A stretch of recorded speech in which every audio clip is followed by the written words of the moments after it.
आज हम देखेंगे डिसीज़ एमीबियासिस।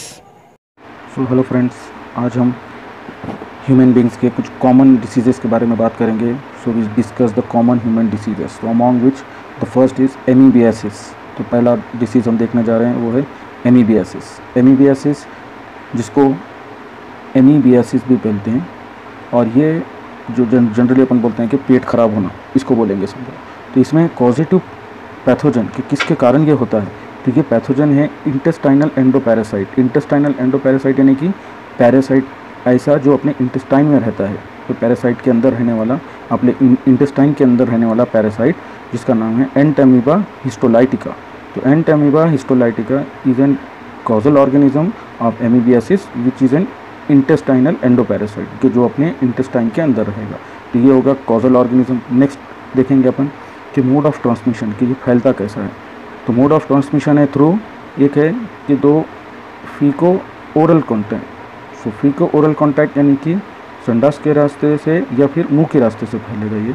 दूसरा है anal oral contact. Anal oral contact यानी कि संडास के रास्ते का और मुंह का अगर कुछ कॉन्टैक्ट होता है तो। और तीसरा है बाय डर्टी हैंड्स और ऑब्जेक्ट्स, के अगर ख़राब हाथ या फिर कोई ऐसा ऑब्जेक्ट जिसके ऊपर ये पैथोजन लगा हुआ है इससे। And by contaminated food and water, कि ऐसा खाना या पानी जो कि दूषित है, जिसके अंदर ये पैथोजन है, इसके रास्ते से अपने को इन्फेक्शन हो सकता है। एंड तीसरा है the infection spread through injection of the cyst form of Entamoeba histolytica. तो एंटामीबा हिस्टोलाइटिका का जो सिस्ट फॉर्म है, ये अगर अपने खाने से रास्ते अपन इंजेस्ट कर देते हैं तो ये होगा। तो ये जनरली होता है फ्लाइज के थ्रू, कि जो मक्खियाँ जो होती हैं वो मक्खियाँ गंदगी पे बैठते हैं और वहाँ से ये उनके पैर के ऊपर, उनके बॉडी के ऊपर ये एमीबा लगकर अपने खाने पे आ जाता है। जो अनप्रोडक्टिव अनहाइजीनिक फूड होते हैं कि बाहर खुले में रखे हुए खाना रहता है, उसके ऊपर मक्खी बैठती है, तो वो मक्खी बैठने के साथ साथ उसके बॉडी को लगकर ये एमीबा वो खाने पे आ जाता है। और जब वो हम इन्फेक्टेड फूड खाते हैं तो वो अपने बॉडी के अंदर वो एमीबा चला जाता है और अपने को एमीबियासिस हो जाता है। ठीक है, ये हो गया mode of transmission. Next we will see the symptoms, कि ये होने के बाद क्या लक्षणें दिखते हैं, क्या सिम्टम्स होते हैं। तो फर्स्ट है मिल्ड डायरिया और dysentery with blood and mucus in the stool. तो पहला सिम्टम होगा कि मिल्ड डायरिया यानी कि संडास लगना, डायसेंट्री उसके अंदर ब्लड भी आना with blood and mucus in the stool यानी कि संडास। तो इस तरीके के लैट्रिन्स होंगे पहले। उसके बाद severe amoebiasis infection causes amoebic dysentery और एमीबिक कोलाइटिस। तो ज़्यादा होने के बाद पेट में बहुत दर्द होगा और बहुत संडास आएगी, जिसको अपन एमीबिक कोलाइटिस भी कहते हैं। नेक्स्ट है the parasite moves through the blood streams and then reach in the liver where it causes amoebic liver abscesses. कि जो पैरासाइट बॉडी के अंदर आने के बाद ये ब्लड के अंदर जाकर कई ऑर्गन्स में जाएगा और लास्ट में ये लिवर में जाकर वहाँ पर लिवर एब्सेशन करेगा। लिवर एब्सेशन मतलब लिवर में थोड़ा सा तकलीफ होगा, जिसमें पेशेंट को बुखार भी आएगा और उसके पेट में राइट साइड जहाँ पे लिवर होता है ऊपर साइड में, वहाँ पे दर्द भी होगा। तो this medical condition is called as amoebic liver abscesses. ठीक है, ये सिम्टम्स के बाद भी अपन देखेंगे कि ये डिसीज़ ना हो बोलकर अपन क्या प्रिकॉशंस ले सकते हैं।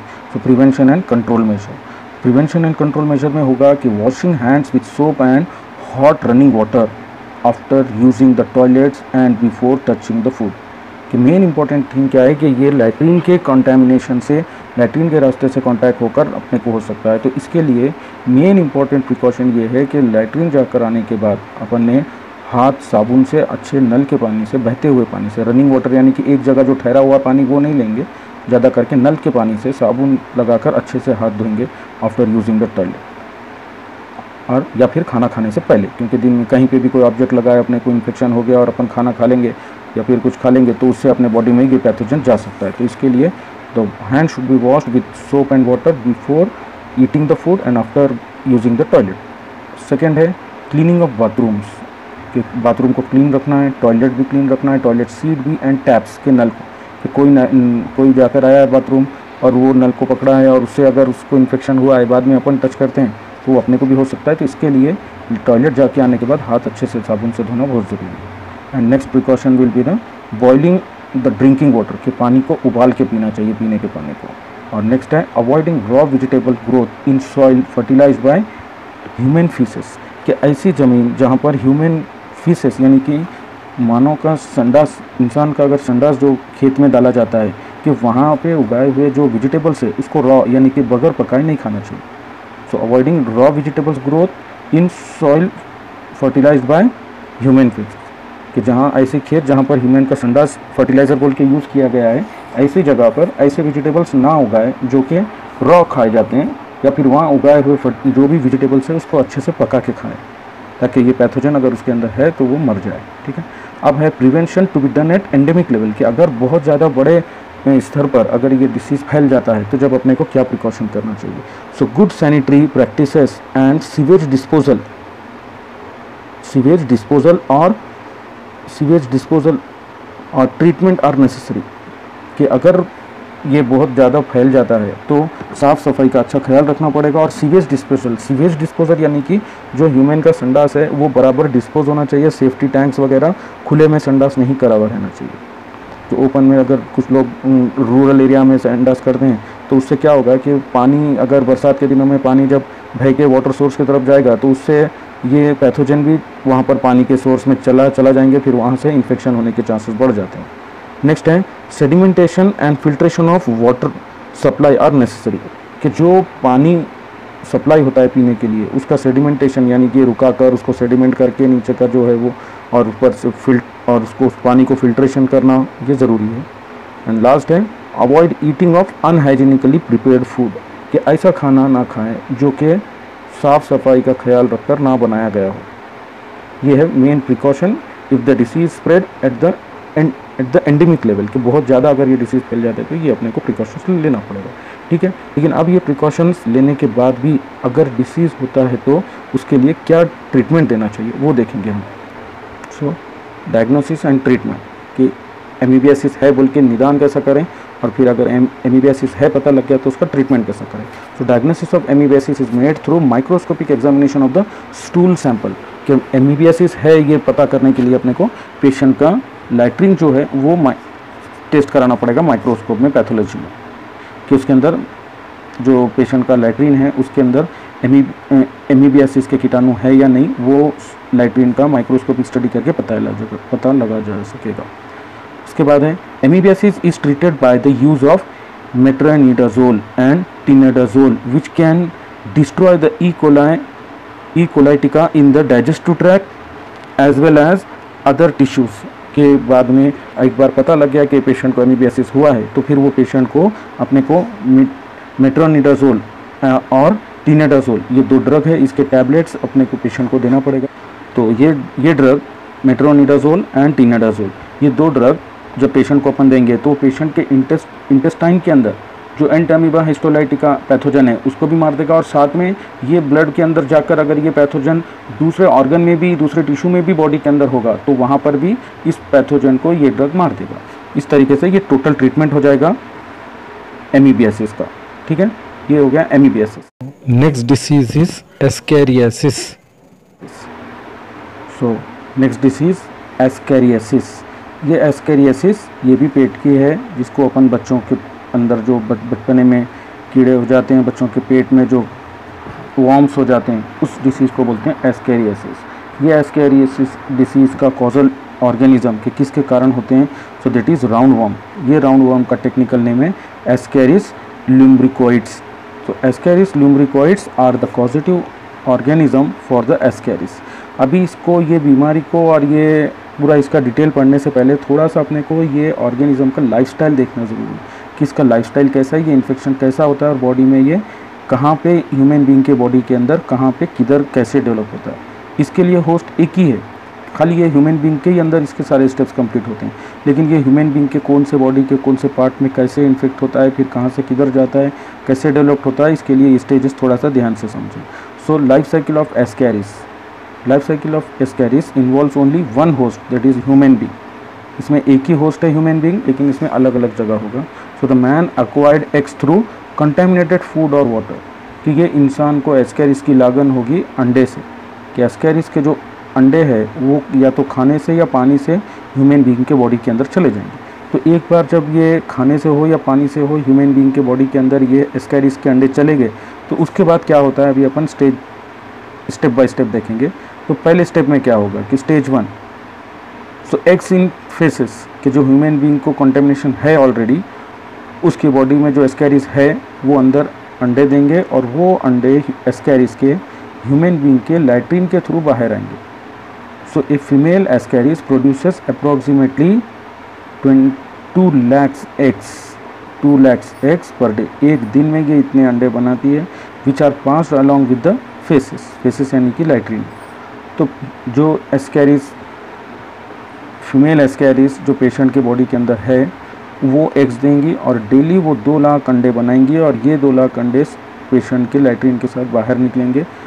अब सेकेंड स्टेप में क्या होगा, सेकेंड स्टेप में डेवलपमेंट इन सॉइल कि जो एग्स लैट्रिन के साथ बाहर आए हैं वो एग्स का सॉइल के अंदर डेवलपमेंट होगा। तो in the soil and embryo is developed from a fertilised egg within the egg shell कि जैसे सॉइल के अंदर ये एग आ जाएंगे, उस सॉइल के अंदर जो एग्स है वो एग्स में से फर्टिलाइज्ड एग यानी कि जो एग दिया है अगर वो एग फर्टिलाइज है तो उसके अंदर एम्ब्रियो तैयार हो जाएगा फर्टिलाइज्ड एग में। और अब थर्ड स्टेज में क्या होगा कि थर्ड स्टेज में यहाँ पे देखेंगे अपन कि थर्ड स्टेज में infection by injection and liberation of larvae कि थर्ड स्टेज में होगा infection by injection and liberation of larvae कि इंजेक्शन यानी कि जो एग अंदर गया है उसमें से लार्वी लिबरेट होगा। लार्वी यानी कि छोटा सा कीड़ा, मतलब उसके लार्वल रूप पर। So the egg ingested through contaminated food passed down to intestine where larvae are liberated from the egg cell कि जो एग इन्फेक्टेड पेशेंट के बॉडी में संडास से बाहर आया था वो सॉइल के अंदर, उस एग के अंदर ही, सॉइल के अंदर ही वो एग में छोटा सा लार्वी बन जाएगा। और ये एग जब खाने या पानी के रास्ते से दूसरे हेल्दी ह्यूमन बीइंग के बॉडी के अंदर जाएगा, उसके अंदर वो पेट में जाकर वो एग शेल टूट जाएगा और वो कीड़ा जो अंदर है अंडे के वो बाहर आ जाएगा और उसके इंटेस्टाइन में चला जाएगा। अभी स्टेज 4 में क्या होगा कि माइग्रेशन थ्रू लंग्स कि जो पेट में खाने के साथ या पानी के साथ एग गया था और वो एग में से जो लार्वी निकला था वो लार्वी इंटेस्टाइन के अंदर जाएगा, पेशेंट के इंटेस्टाइन के अंदर जाएगा और वो इंटेस्टाइन के अंदर से ब्लड के अंदर चला जाएगा और ब्लड से फिर बहता हुआ पेशेंट के लीवर के अंदर चला जाएगा। सो the larvae invade the intestine, invade यानी कि घुस जाना। सो लार्वी इंटेस्टाइन के अंदर घुस जाएगा। समझ में आ रहा है ना। हेल्दी ह्यूमन बीइंग ने खाने के साथ अंडा निगल लिया था, वो अंडा पेट में गया और वो पेट में से अंडे में से लार्वी निकला और वो लार्वी इंटेस्टाइन के अंदर घुस गया। इंटेस्टाइनल म्यूकोसा मतलब इंटेस्टाइन की जो इनर लेयर होती है म्यूकोसा उसके अंदर घुस गया and through the circulation they carry to the lung. तो जब इंटेस्टाइन के म्यूकोसा के अंदर घुस जाता है तो ब्लड स्ट्रीम के अंदर आ जाता है और वो ब्लड के बहाव के साथ पूरे ऑर्गन में घूमेगा और वो होता हुआ ऐसा पूरा बॉडी में घूमते घूमते लंग्स तक पहुंच जाएगा।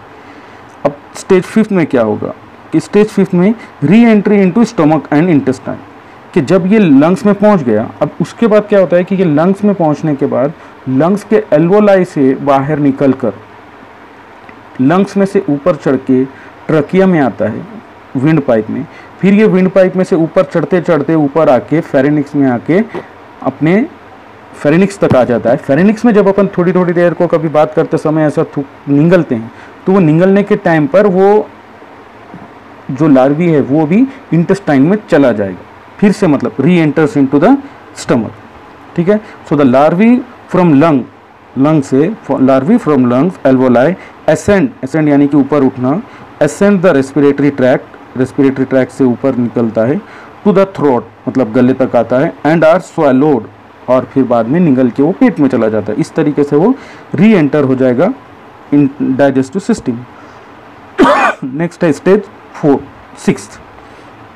6 स्टेज में क्या होगा कि sexual maturity and egg liberation कि ये जो लार्वी अभी निगल के अभी फिर से पेट में गया है, ये पेट में पहुंचे तक ये वहां पर जाकर मैच्योर हो जाता है।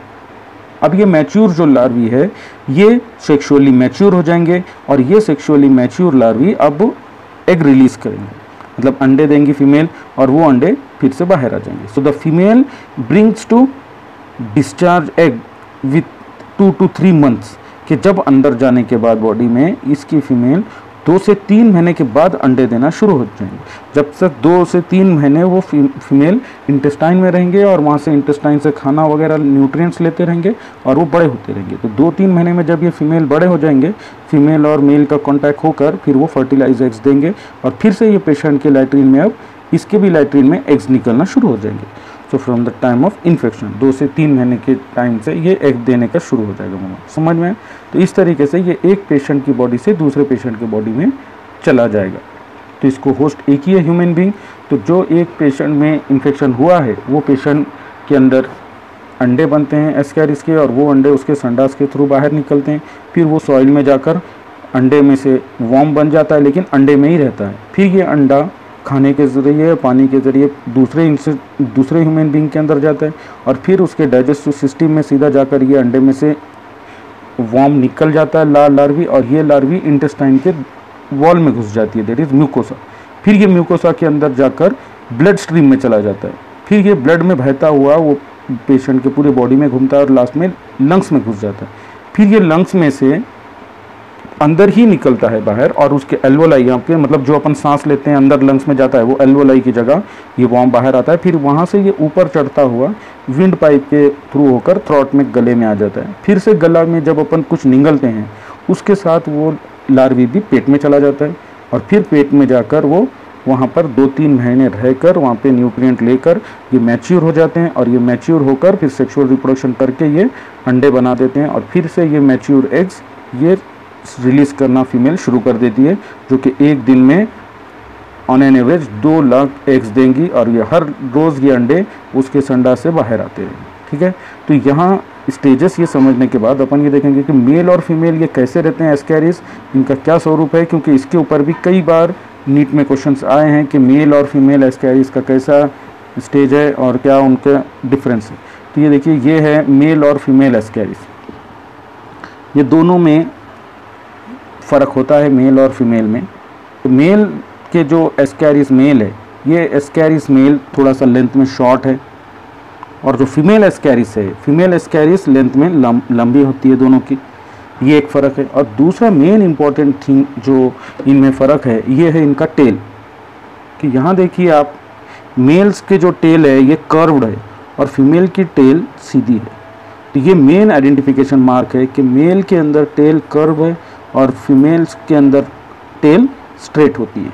तो ये हो गया इनका लाइफ साइकिल।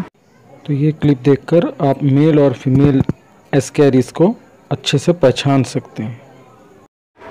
नेक्स्ट पॉइंट देखेंगे अपन, मोड ऑफ ट्रांसमिशन, कि ये फैलते कैसा है एक दूसरे से। सो इनकी लाइफ साइकिल के स्टेजेस देखेंगे अपन। ये देखिए स्टेजेस में कि fertilise eggs in the faeces, कि पेशेंट के संडास के अंदर लैट्रिन के अंदर ये फर्टिलाइज एग्स है। अब ये जाएंगे सॉइल में, सॉइल में ये हो जाएगा infected larvae develops in the eggs, कि उसके अंदर लार्वी बन जाएंगे वो एग्स में।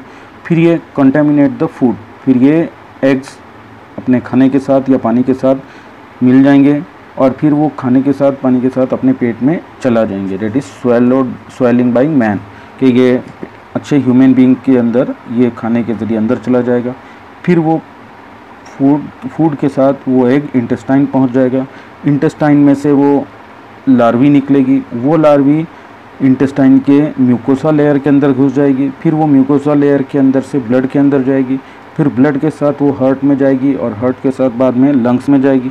लंग्स के अंदर जाकर वो लंग्स में से एल्वोलाई में निकलेगी, एल्वोलाई से ऊपर चढ़कर ट्रकिया में आएगी, ट्रकिया के बाद फेरेनिक्स में, फेरेनिक्स के बाद ओइसोफेगस में आएगी, निगल के ओइसोफेगस में आगे फिर से अपन स्वैलो आउट कर लेंगे, उसको निगल लेंगे, जैसे थूक वगैरह कुछ निगलते अपन बात करते करते। तो जो विंड पाइप से आया है लार्वी, वो फिर से निगलने के साथ वो ओइसोफेगस में चले जाएगा, that is the re entry of pathogen into the intestine. फिर से री एंट्री हो जाएंगी। फिर ये जो छोटा रहेगा, यहाँ पे लार्वी अभी छोटे ही है ये, लेकिन जब ये निगलने के बाद ओइसोफेगस क्रॉस करके इंटेस्टाइन में चला जाएगा। यहाँ इंटेस्टाइन में ये फूड यूज़ करके 2-3 महीने में अच्छा बड़ा हो जाएगा दैट इज़ एडल्ट वर्म बन जाएगा इंटेस्टाइन के अंदर। फिर यहाँ पर ये एडल्ट के अंदर मेल और फीमेल का कांटेक्ट होकर they will form the fertilised eggs in faeces, जो कि फिर से पेशेंट के लैट्रिन के बाहर, लैट्रिन के साथ ये एग्स निकलना शुरू हो जाएंगे। So this is the total life cycle of Ascaris. ठीक है, तो ये है लाइफ साइकिल ऑफ एस्कैरिस ल्यूम्ब्रिकोइड्स।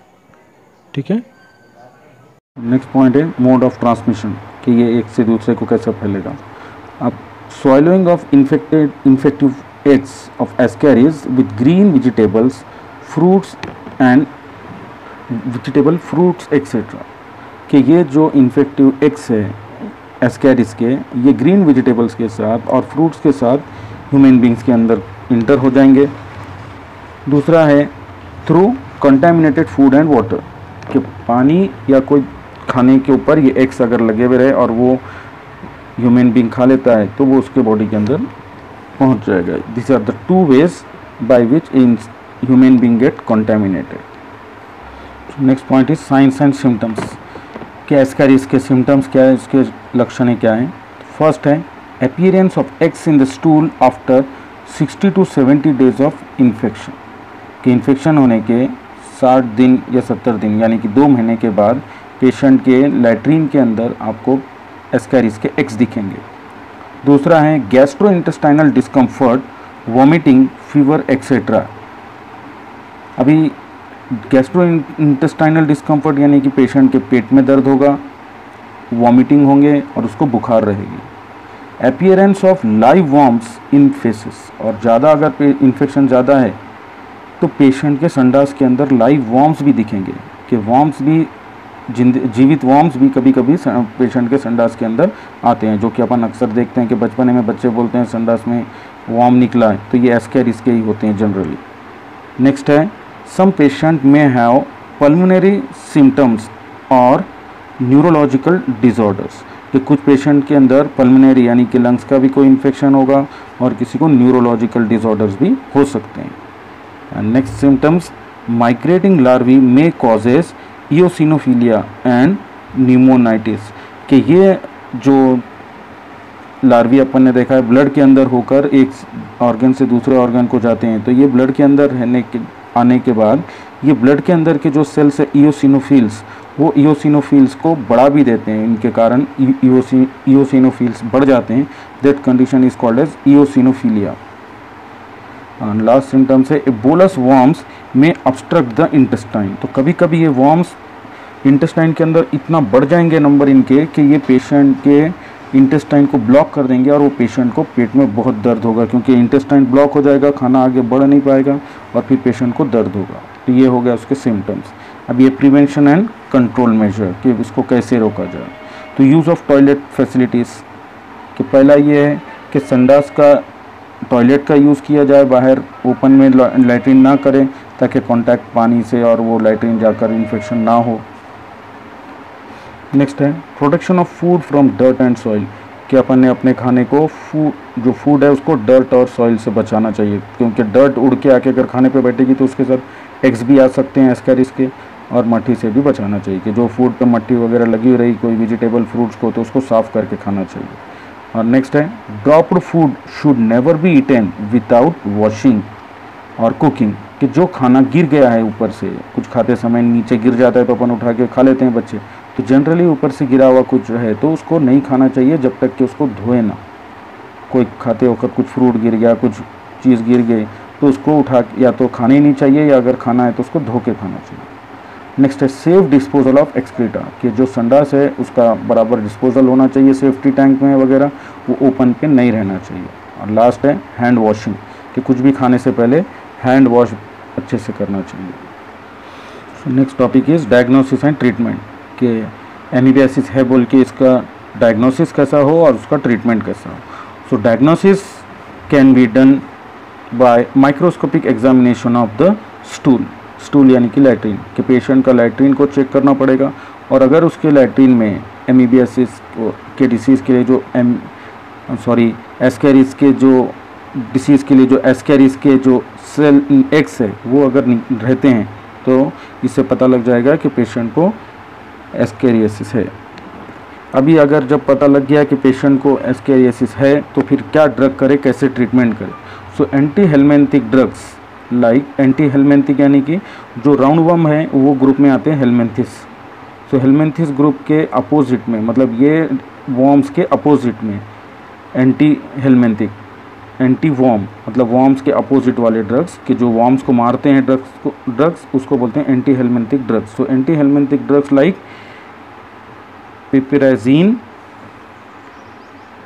मीबेंडाजोल, लीवामिजोल,